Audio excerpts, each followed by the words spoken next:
Manual unlocking VAG SFD Gateway using Xhorse devices explained clearly.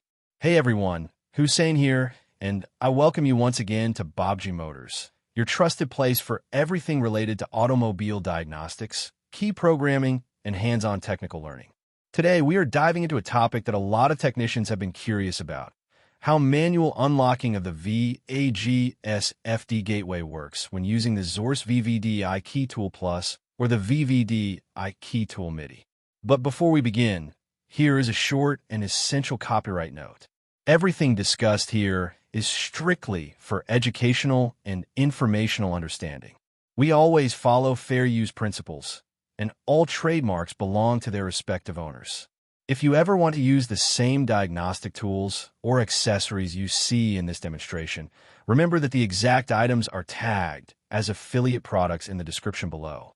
They help support the channel at no extra cost, and I truly appreciate everyone who checks them out. Now, let's kick off by setting the stage with something interesting.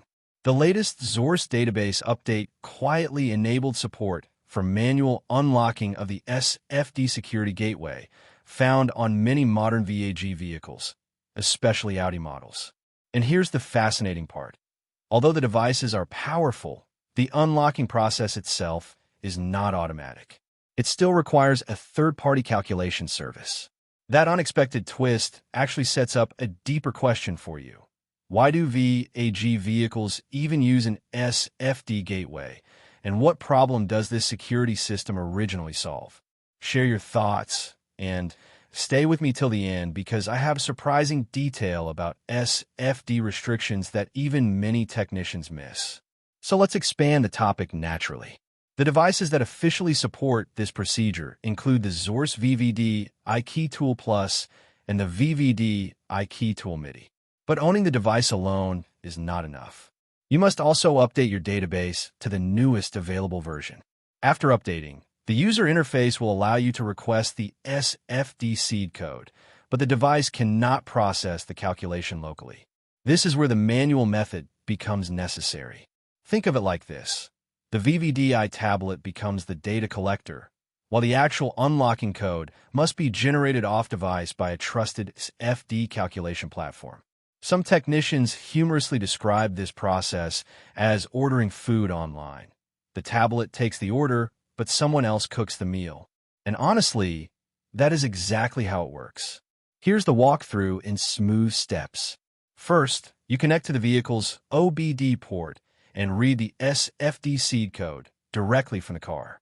This seed code is unique for every session and is tied to the gateway security system.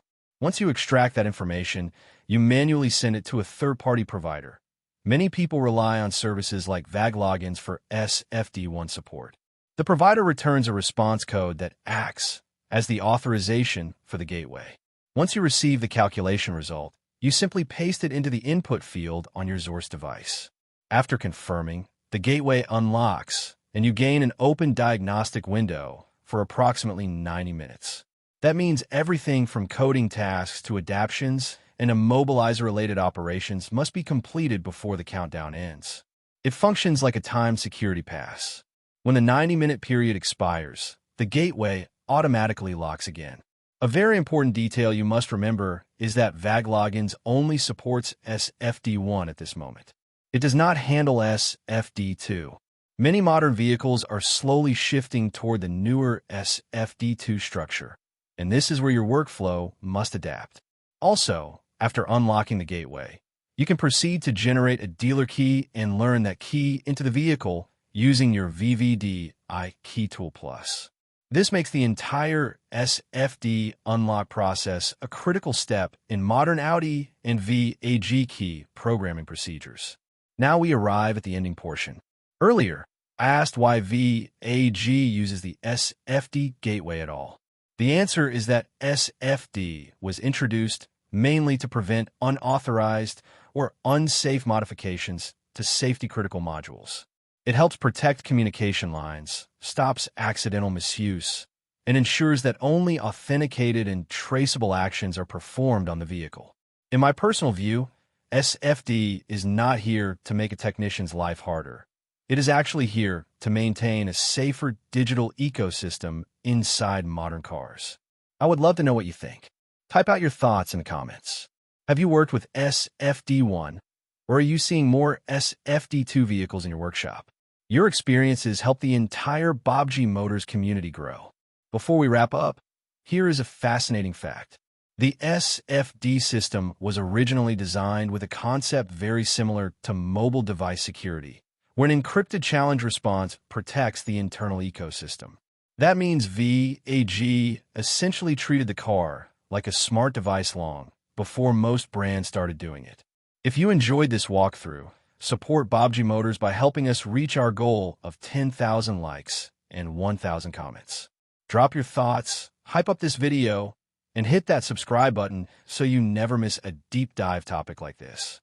Also, do not forget to check out the affiliate tag tools linked below if you want the exact devices used in demonstrations. Thank you for watching. Thank you for supporting Baabji Motors, and continue exploring, learning, and mastering diagnostics with confidence.